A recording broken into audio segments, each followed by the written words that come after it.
Welcome back to HOA Uncensored, where the grass is trimmed, the mailboxes match, and somebody is always one clipboard away from declaring martial law over a patio cushion.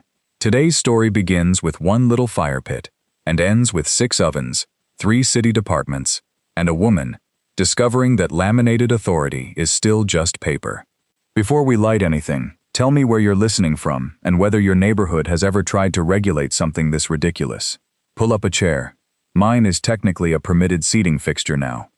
The envelope arrived at 4:17 on Thursday, cream-colored and thick enough to suggest either a wedding invitation or a threat. Across the front were the words Cedar Glen Estates Community Standards Division. Cedar Glen had 126 houses, 1 pool that smelled permanently of sunscreen, and a board president with Microsoft Word. Inside was a photograph of my backyard fire pit taken through the slats of my fence. Somebody had circled it in red and drawn an arrow toward it, as though the round stone object in the center of the frame might otherwise be mistaken for a migratory elk. Violation notice, the letter announced. Pursuant to Section 8.14-B, all freestanding recreational fire devices are prohibited effective immediately. Removal required within 72 hours. Initial fine, $250. Continuing fine, $75 per day. I read it twice while wearing my pizza socks and holding a mug of coffee that had already gone cold, which was how I handled most administrative emergencies. Then I looked through the kitchen window at the fire pit. It was 36 inches wide, surrounded by 12 feet of gravel, and used approximately once every other Saturday. My late father, Daniel Mercer, had helped me set the first ring of stone when I bought the house at 18 Lantern Finch Lane.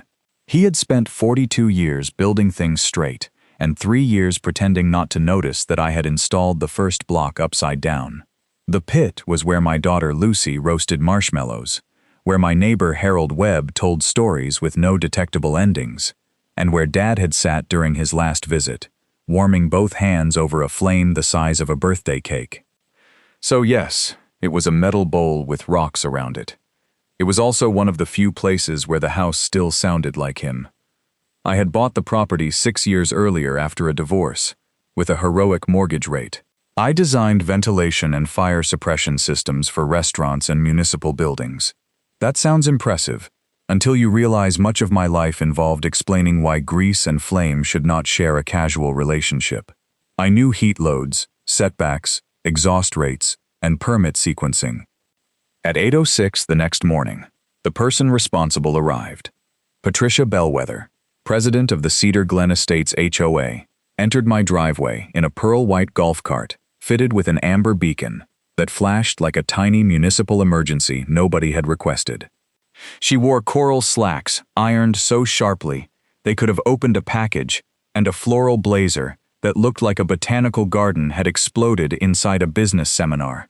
A gold HOA badge was pinned above her heart. She had awarded it to herself after winning an election in which 41 people forgot to vote. Patricia carried a walnut clipboard with brass corners. Not plastic, walnut. It looked capable of surviving both weather and cross-examination. "Mr. Mercer," she called, in a voice like a smoke alarm teaching etiquette. "I assume you received the board's notice." "I did." "Then we won't need to have an unpleasant conversation. That depends. Are we having this one?" Her smile tightened like a drawstring bag containing a disappointed cat. She flipped up the first page on her clipboard and pointed to a paragraph highlighted in 3 colors. Section 8.14-C, as amended at Tuesday's special board session, prohibits all freestanding recreational fire devices, including but not limited to fire bowls, chimeneas, braziers, portable masonry rings, and any apparatus producing flame for entertainment, ambiance, or informal food preparation. How many homeowners voted on the amendment? The board is empowered to adopt emergency safety standards under Section 3.02.f, Paragraph 4. How many? Safety is not a popularity contest. Neither is arithmetic. She straightened with the posture of a field marshal inspecting troops who had personally embarrassed the nation. The amendment passed 4-1. Your device has generated 3 complaints. From 3 people? That information is confidential. Was it 1 person on 3 forms? Her left eyebrow moved half an inch, which was not an answer but had excellent evidentiary value. I asked for the meeting minutes, the risk assessment, and the insurer's written recommendation. Patricia pressed her clipboard against her chest, like I had asked to examine a sacred tablet. You have 72 hours, she said. At that point, daily penalties begin. If unpaid fines exceed $2,500, Section 11.07 permits the association to initiate lien proceedings. That last sentence landed hard. I kept my face still, but my stomach folded itself like a cheap patio umbrella. The house was the first thing I had owned, entirely on purpose. Patricia knew exactly which word would turn a ridiculous dispute into a sleepless night. Understood, I said. Wonderful. Compliance builds community. She drove away at 9 miles per hour with the amber beacon blinking, like a cupcake escaping a traffic stop. I removed the fire pit on Sunday at 9:12 a.m. I photographed every step, capped the gas-free gravel bed, and stored the steel bowl in my garage. Then I emailed Patricia 14 time-stamped photographs and a signed compliance statement. At 9:41 she replied, "Visual verification will be required." At 9:46 I replied, "Please propose 3 inspection times and identify the covenant authorizing backyard entry." At 9:49 she wrote, "Your defensive tone has been noted." That was when I created a folder on my computer called Firepit, because every suburban war eventually becomes a folder. The inspection dispute began Monday at 2:30. Patricia arrived with Board Secretary Lenora Pike, who wore a visor wide enough to shade a family of 4. At my locked side gate, Patricia cited Section 5.09 and demanded immediate entry. I asked her to email the request with the section attached. She left without entering. At 5:18 her email arrived, and the attached rule required 7 days' notice except during an active emergency. She demanded access the following morning. I highlighted 7 days, returned the document, and offered the next Tuesday at 10 o'clock. At 5:31, a $150 obstruction fine appeared on my homeowner portal. At 5:42, I appealed it. At 6:03, Patricia posted in the private Cedar Glen residence group, "One homeowner continues to resist a common-sense fire safety initiative. Please remember that individual hostility places all 126 families at risk." Attached was a photograph of smoke rolling over a wooden fence. The photograph came from a stock image website. The watermark was still visible in the lower right corner. Comments multiplied like ants finding an open soda. Harold Webb wrote, "Is the fire in our neighborhood or in Shutterstock?" Patricia disabled comments 11 minutes later. Over the next 9 days, I received 2 compliance reminders, a notice of hearing, a $75 fine for residual fire-related materials because the gravel remained, and a demand that I remove the 6 Adirondack chairs around the empty circle because their orientation implied continued fire-centered use. Apparently, furniture could now express criminal intent. I rotated every chair 19 degrees toward the hydrangeas and sent a new photograph. Patricia responded, "Mockery will not be tolerated. They face the flowers," I wrote. "You know what you're doing." She was right, but only about the chairs. The hearing was held at 7 p.m. in the Cedar Glen Clubhouse. A beige room, decorated like a dentist's office, had married a timeshare lobby. 4 board members sat behind a folding table. Patricia occupied the middle chair beneath a framed print reading "Live, Laugh, Love," which felt less like decoration and more like a list of activities requiring prior approval. She read the charges for 12 uninterrupted minutes, Section 8.14-B, Section 5.09, Section 2.01a, General Disharmony. By the end, my cold coffee had developed the emotional temperature of a witness under protection. When she finished, I placed the dated removal photographs on the table. "Was the fire pit removed within 72 hours?" I asked. Treasurer Alan Cho adjusted his glasses. "It appears so." "Was your inspection request sent with 7 days' notice?" Alan looked at Patricia. Patricia looked at Lenora. Lenora looked ready to climb inside her visor. The president deemed the situation urgent, Patricia said. What active emergency existed after the fire pit was removed? The possibility of concealment. Of a 36-inch steel bowl? Patricia leaned forward like a swan, preparing to repossess a bread roll. Mr. Mercer, Section 3.02.f, Paragraph 4, gives this board broad discretion to preserve safety and neighborhood harmony. Your insistence on technicalities proves why strong enforcement is necessary. So the fine is for asking you to follow the inspection rule. The fine is for obstruction, by requesting the required notice. You are twisting my words. I wrote them down in order. Alan coughed into his fist. Board member Rosa Delgado covered a smile with her agenda. The board voted 3-2 to remove the obstruction fine, but retained the $75 gravel penalty. Patricia announced the result with the expression of someone swallowing a lemon whole for procedural reasons. I could have paid the $75 and moved on. I almost did. At 11:38 that night, I sat at the kitchen table with the payment portal open, and my father's old brass level beside my laptop. Patricia's Facebook post had turned neighbors against each other. Lucy had asked whether we had to move. My thumb hovered over Pay Now. Then I opened the amendment itself. I read Section 8.14-C slowly. Then I read Section 8.14/, which Patricia had not quoted at my house, in the hearing, or in any of her 6 emails. Nothing herein shall prohibit permanent cooking appliances, outdoor kitchens, or code-compliant hearth structures approved by municipal permit, provided all required setbacks, screening, and architectural standards are satisfied. I sat back. My coffee was cold again, but suddenly it tasted like planning permission.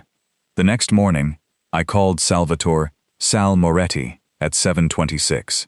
Sal owned Emberline Outdoor Works and had installed commercial patios with me for 11 years. He was shaped like a vending machine that had developed opinions about concrete, and his gray mustache entered rooms approximately 2 seconds before the rest of him. When he answered, machinery roared in the background. "Mercer," he said, in a voice like gravel being poured into a friendly barrel. "Tell me you finally want the pizza oven." "I want 6 ovens." The machinery stopped. "Are you feeding a wedding or declaring independence?" I emailed him the amendment, the survey, and a photograph of the empty fire pit circle. He called back 4 minutes later, laughing so hard he sounded like a diesel engine discovering stand-up comedy. She wrote this, she introduced it, and she left permanent cooking appliances exempt? Explicitly. Sal went quiet for 3 seconds, the professional silence of a man selecting the correct size of beautiful problem. "People like Patricia don't read rules," he said. "They admire themselves reflected in the lamination. Meet me at the city permit desk at 10.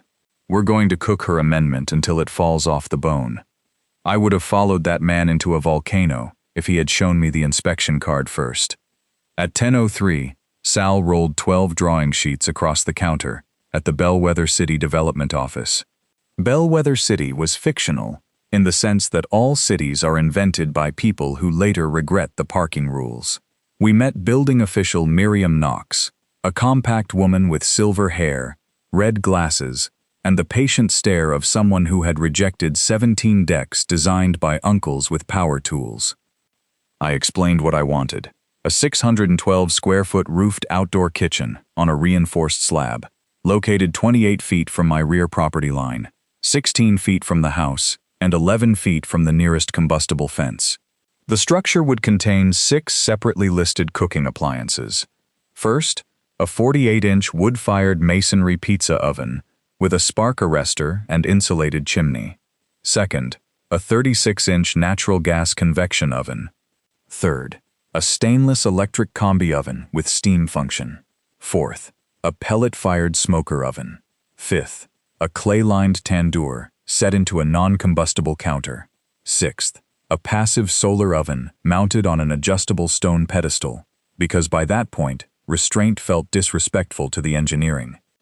There would also be a Type 1 stainless hood, an automatic wet chemical suppression system, 2 Class K extinguishers, a hand-washing sink, floor drains, shut-off valves, emergency lighting, a 20-foot clear access path, and a little brass plaque that said, Mercer Family Kitchen.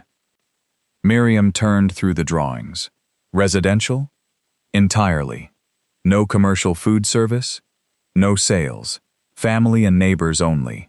6 ovens? I have diverse carbohydrates. Her mouth twitched. The legal foundation took 18 days, because real revenge is mostly forms. We obtained zoning clearance ZC 4418, plus building, mechanical, gas, electrical, and fire permits. I paid $3,846 in permit fees and $612 for a boundary resurvey. Sal's estimate was $47,380, a shocking amount until I compared it to letting Patricia threaten my house over gravel. I had savings from a hotel ventilation project, and my brother Evan Mercer invested $12,000 in exchange for permanent Sunday pizza rights. We signed an agreement because family love is strongest when mozzarella allocation is documented. I also submitted the design to the HOA Architectural Committee exactly as required. The committee had 30 calendar days to approve or deny a complete application. A denial had to cite a specific published architectural standard. Silence meant approval. On day 4, Patricia emailed, "Application incomplete. Purpose insufficiently described." I replied, "Purpose, outdoor cooking." On day 11, she requested flame heights for all appliances. I sent manufacturer specifications totaling 184 pages. On day 17, she requested color samples. I delivered 12-inch samples of approved Cedar Glen sandstone, Cedar Glen taupe, and a stainless finish listed in the standards as metallic neutral. On day 26, she wrote, "The committee requires additional time due to complexity." I replied with Section 622 "The review period may be extended only with the applicant's written consent." Then I wrote, "I do not consent." At 11:59 p.m. on day 30, the portal still showed pending.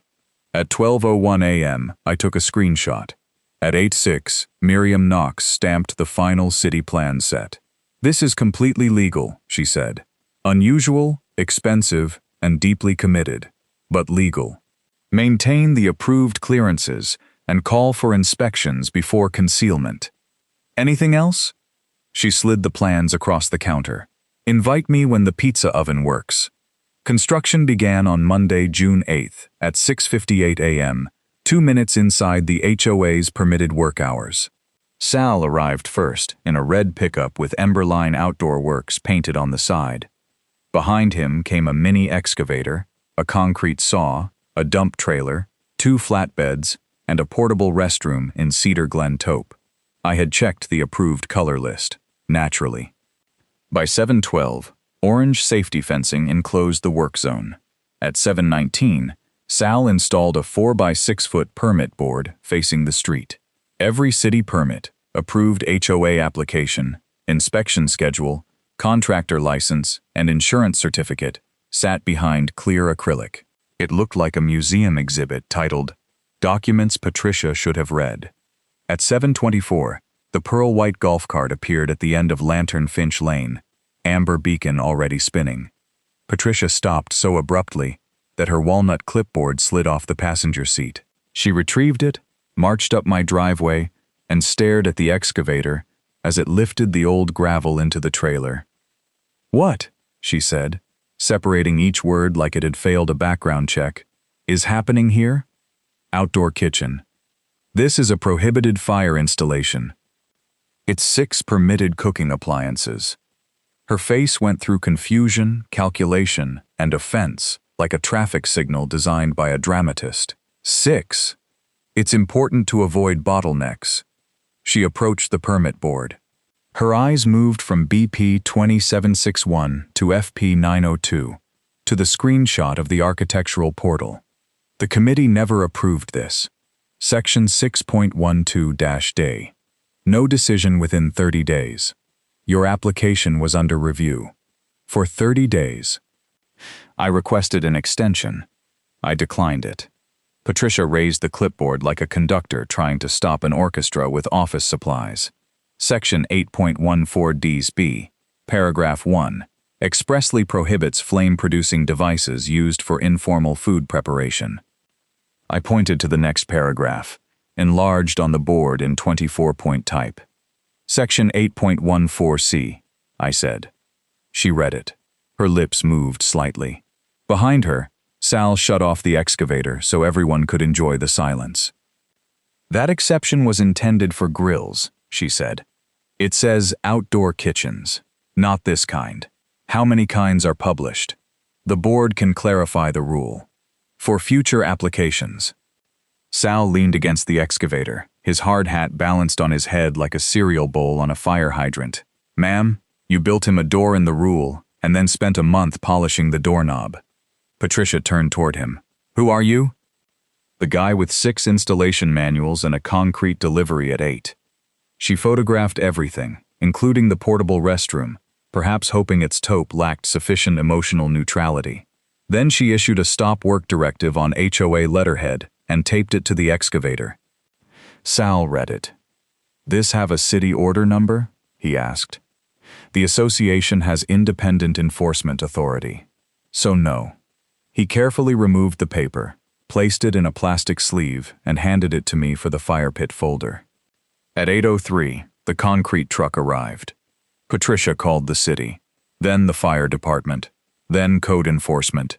Then, because 3 appropriate departments had apparently failed to provide the answer she preferred, she called the police. Officer Dean Holloway arrived at 9:16 in a patrol car that had seen enough neighborhood disputes to qualify for early retirement. He was 40-something, narrow-eyed, and carried himself like a man whose breakfast had been interrupted by a dispute over decorative flame. Patricia met him at the curb, speaking with the breathless authority of someone reporting an invasion by countertops. Officer, these men are conducting unauthorized excavation in direct violation of Section 8.14-B, Paragraph 1. I am the association president, and I issued a lawful stop work order at 7:51 this morning. Officer Holloway looked at the city permit board. Then he looked at the excavator. Then he looked at me. City permits current? All 6, I said. Property owner consent? I'm the owner. Contractor licensed? Sal lifted his badge. Until September 30. Patricia's voice rose like a tea kettle receiving legal advice. The HOA order supersedes his private construction schedule. Officer Holloway read her 1-page directive. Ma'am, this is not a police order. It is a binding community instrument. Then bind it somewhere outside the work zone. He handed it back and turned toward his car. Patricia followed him 3 steps. Are you refusing to enforce our covenants? Yes, he said, because I'm police, not patio management. He left us with the flattest summary any of us could have produced. It's a kitchen with paperwork. For 7 weeks, the kitchen rose from the backyard. The slab consumed 11 cubic yards of concrete. The chimney climbed 14 feet, 2 inches above grade. Stainless counters ran 28 feet beneath a treated cedar ceiling. The hood was so polished that Harold Webb used it to check his hair and discovered, at 73, that he still had opinions about side parts. Each oven brought Patricia back in the golf cart with fresh equipment. A decibel meter for the pizza oven, a ruler for the gas oven, binoculars for the tandoor, and a $19.99 particulate monitor for the smoker that displayed the weather in Shanghai. She stared at the solar oven for a full minute and asked, "Where is the fuel stored?" "Approximately 93 million miles that way," I said. She wrote something on the clipboard with the furious concentration of a squirrel drafting sanctions. The fines continued. $125 for alleged construction debris at 6:43 p.m., though the photograph showed Sal's closed toolbox. $200 for commercial appearance. $75 for a temporary hose visible from the street. $300 for multiple heat sources. By July 27th, the portal claimed I owed $2,475, conveniently $25 below the association's lien threshold. I appealed every charge in one spreadsheet, with dates, photographs, permit references, and Patricia's own quotes. The spreadsheet worked on the first try, which was the closest thing my profession offered to divine intervention. Then Patricia created her final problem. She announced a public safety accountability inspection for Saturday, August 1, at 11 a.m. She posted it in the residence group, printed 48 flyers, and invited the entire board, the city fire marshal, code enforcement, and concerned media. The media consisted of Kyle Benson, who ran a neighborhood blog from his laundry room, but Patricia listed him as press. Her post read, "I will personally demonstrate that this unlawful industrial cooking compound cannot pass legitimate inspection. Transparency will prevail." She scheduled a live stream from the HOA's official account. I replied publicly, "The city's final inspection is already scheduled for 10:30 a.m. Visitors must remain outside the marked cooking zone unless invited by the inspector. Please do not touch any control, valve, suppression device, or inspection document." Patricia responded, "Your attempt to restrict oversight is noted." Sal read the exchange and whistled. She just ordered her own front row seat to the facts. Saturday arrived bright, windless, and hot enough to make the solar oven look smug. By 10:15, 37 neighbors stood behind the temporary barrier. Evan brought dough. Lucy arranged bowls of tomatoes, peppers, and cheese. Harold wore a shirt reading "Kiss the Homeowner." Even Rosa Delgado came, carrying a folding chair and the expression of someone attending a trial where the evidence might include garlic bread. Miriam Knox arrived with Fire Marshal Calvin Reed at 10:28. Calvin was a broad, calm man with eyebrows like two gray awnings and a checklist long enough to frighten a hospital. Officer Holloway parked nearby at 10:36, dispatched because Patricia had called again to ensure civil order. He accepted a coffee and stood beneath the pavilion with the stillness of a man conserving energy for nonsense. The inspection lasted 43 minutes. Miriam checked setbacks, footings, roof clearances, electrical protection, drains, and guards. Calvin tested both gas shutoffs, the hood interlock, the extinguishers, the chimney spark arrestor, and the suppression system's supervisory circuit. Every label matched, every clearance passed. Every permit card received a signature. At 11:11, Miriam placed a green Final Approved sticker on the permit board. The neighbors applauded. Then we lit all 6 ovens. The pizza oven breathed orange behind its arched mouth. The gas convection oven clicked into a steady blue flame. The combi oven sighed out a ribbon of steam, like a dragon trying aromatherapy. The pellet smoker released a thin curl of applewood smoke through its listed stack. The tandoor glowed from within, deep and red as a tiny, respectable volcano. The solar oven tilted toward the sun and began baking a tray of cinnamon rolls through the raw, administrative power of daylight. 6 digital thermometers climbed together. The hood came alive with a low, stainless hum. Lucy slid the first pizza onto a wooden peel. Sal stood beside the control panel, looking as proud as a father at graduation. If the graduate had 98,000 total BTUs and automatic gas isolation. At 11:14, Patricia arrived. She had upgraded for the occasion. Her floral jacket was white with red hibiscus, making her look like a cruise ship activities director arriving to annex a county. The walnut clipboard hung from a leather strap. A small wireless microphone was clipped to her lapel. Lenora followed with a phone on a stabilizer, broadcasting live. "Residents of Cedar Glen," Patricia began, her voice amplified until it sounded like a fax machine arguing inside a cathedral. "We are here pursuant to Section 3.02-F, Paragraph 4, to perform the safety inspection this homeowner has repeatedly resisted." "The city just finished," I said. Miriam held up the signed card. Final approval issued at 11:11. Patricia blinked at the green sticker. Disbelief came first. Then anger arranged the furniture. "The association inspection is separate," she said, "and I require immediate access to every appliance." "You may observe from outside the yellow line," I told her. "The ovens are hot, and you are not trained on the controls. You do not dictate the scope of board oversight. The fire marshal does inside an active cooking zone. Calvin stepped forward. Ma'am, remain behind the line unless I escort you. Patricia looked at Lenora's phone. 93 people were watching the live stream, which was 89 more than had attended her election. Public performance took control of her body, like a puppeteer with a grudge. She raised the clipboard. Section 5.09. Paragraph 2. Authorizes exterior inspection. I am entering under association authority. Do not enter, Calvin said. Noted, she replied, and stepped over the yellow line. That was attempted authority. Calvin moved to intercept her, but Patricia turned sideways, slipped between a prep cart and the cold storage counter, and marched toward the permit board. Her loafers made fast little squeaks on the sealed concrete, like two mice filing an injunction. Patricia, I said, nothing on that panel is in HOA control. This entire installation is in violation, she announced to the phone. I am ordering an emergency shutdown. You don't have that authority, Miriam said. I have the obligation. Patricia reached past a red sign reading Fire Suppression, Authorized Personnel Only, and grabbed the manual pull handle.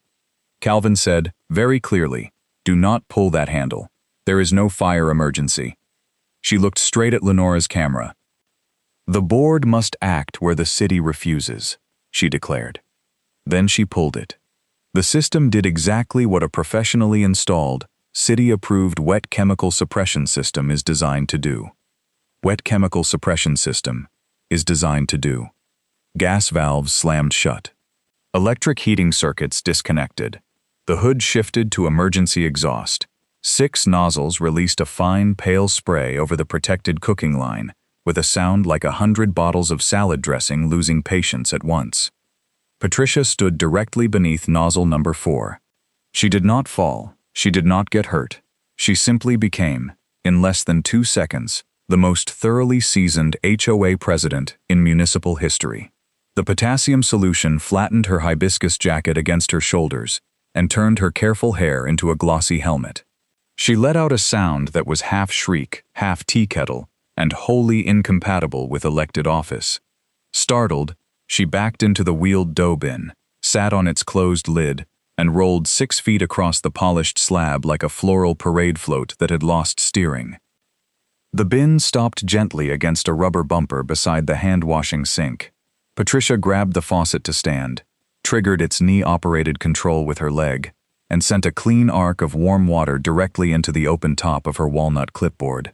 The papers swelled immediately. Red ink ran down section 8.14 DC, like the rule itself was trying to escape. For 3 complete seconds, nobody spoke. Then, the solar oven timer dinged. Harold Webb laughed first. It came out of him like a lawnmower starting after a long winter. Soon 37 neighbors were laughing. Evan was bent over the pizza dough, and even Sal had to grip a pavilion post. Lucy, to her credit, turned away before giggling into a bowl of mozzarella. Patricia stood, dripping but uninjured, while dawning horror finally arrived. She saw Calvin's face. She saw Miriam's face. She saw Officer Holloway. Then she saw Lenora's phone, still live-streaming from 8 feet away. "Stop recording!" she shouted. Lenora fumbled with the screen. "I don't know which button. End it." There are hearts going up. Patricia pointed at me with one damp page clinging to her wrist. He arranged this. He deliberately installed a system designed to assault board officers. Calvin Reed's eyebrows lowered like storm shutters. "It's a listed fire suppression system. You activated it after I ordered you not to. I was exercising emergency authority. There was no emergency. The appliances were operating without HOA clearance." Miriam tapped the green sticker. They had municipal clearance. Municipal clearance does not remove my responsibility to prevent an unapproved structure. I opened the Firepit folder and handed Rosa Delgado the architectural timeline. The application was approved by expiration of the 30-day review period. Rosa read the dates aloud. Submitted May 1. Complete May 1. Extension requested May 27th. Extension denied May 27th. No decision by May 31. Patricia wiped solution from her microphone. I intentionally kept the portal pending because approval would have endangered the community. As president, I can delay any application indefinitely if I believe the committee needs more time. There it was. Final mistake, delivered live through her own microphone. Alan Cho stepped out from the crowd. No, you cannot. Patricia stared at him. Alan held up his phone. And you told us at the June meeting that the homeowner had withdrawn the application. That was functionally accurate. You also authorized $475 in fines without board votes. The president has enforcement discretion. Rosa shook her head. Up to $250. Anything above that requires a hearing and majority approval. Those were separate violations. Including a hose? A visible hose. Officer Holloway finally set down his coffee. Mrs. Bellwether, the fire marshal has asked you to leave the restricted area. Do that now. I want him charged. For building a kitchen? For spraying me. You pulled the handle. Because he refused to comply. Officer Holloway looked at her soaked clipboard, the signed permit, the live phone, and the 6 silent ovens dripping perfectly legal suppression agent. Ma'am, he said, you called us to report yourself turning off lunch. The city billed the HOA $4,860 for cleanup, recharge, inspection, food disposal, and an unnecessary response. Patricia tried to pass it to me. The insurer reviewed the live stream, her inspection post, my warning, Calvin's warning, and her recorded admission that she had delayed the application. Coverage was denied under the policy's intentional acts exclusion. That was when the board finally discovered courage in bulk. At a special meeting on August 6th, 78 homeowners packed the clubhouse. Another 31 submitted proxies. Alan Cho presented my fine spreadsheet on the projector. The total penalties Patricia had issued without proper authorization across the neighborhood over 14 months came to $38,925. Harold had been fined $600 for a bird bath, capable of attracting excessive wildlife. Rosa had been fined $325 because her grandson's scooter remained visible for 43 minutes. Lenora herself had paid $150 for holiday lights removed 1 day late, though Patricia had told her the charge was automatic. The board rescinded my fines, reimbursed my $612 survey, and paid the suppression recharge from the director's budget. By a vote of 103-4, Patricia was removed as president. One supporting vote was her own. Another voter later claimed he misunderstood the question because the microphone squealed. The association did not dissolve. It became boring, which was better. Rosa Delgado was elected president 2 weeks later. Her entire inaugural address was, "Keep things safe, submit the form, and please act like adults." Then she served lemonade. The hedges grew uneven again. Kids left scooters on driveways for whole, scandalous afternoons. Harold returned his bird bath to the front lawn, where it attracted 2 sparrows and no measurable collapse of civilization. Lenora deleted the Community Standards Division letterhead and replaced it with a shared email address that 3 board members could access. Patricia resigned from the board, removed the amber beacon from her golf cart, and listed her house in September. She moved to a downtown condominium called The Meridian, where outdoor flames were banned by the building code and every kitchen appliance came pre-approved. I heard she joined the elevator committee within a month. Some ecosystems regenerate faster than others. My kitchen reopened after the system was cleaned and recharged. Miriam Knox got the first margarita pizza. Calvin Reed got smoked ribs. Officer Holloway accepted a cinnamon roll from the solar oven and said it was the first useful result he had ever seen from an HOA call. On cool Saturday nights, Lucy and I still sit near the spot where Dad helped me lay that first crooked block. The old fire pit remains stored in the garage, fully removed, exactly as ordered. In its place stands a city-approved outdoor kitchen with 6 ovens, a 14-foot chimney, 2 extinguishers, and enough stainless steel to reflect Patricia Bellwether's mistake from space. So tell me in the comments, what would you have cooked first after that inspection? If 6 ovens and 1 self-defeating clipboard gave you a laugh, like the video, subscribe, and join us again at HOA Uncensored. The HOA banned my fire pit, and I complied so completely that dinner now requires a site plan.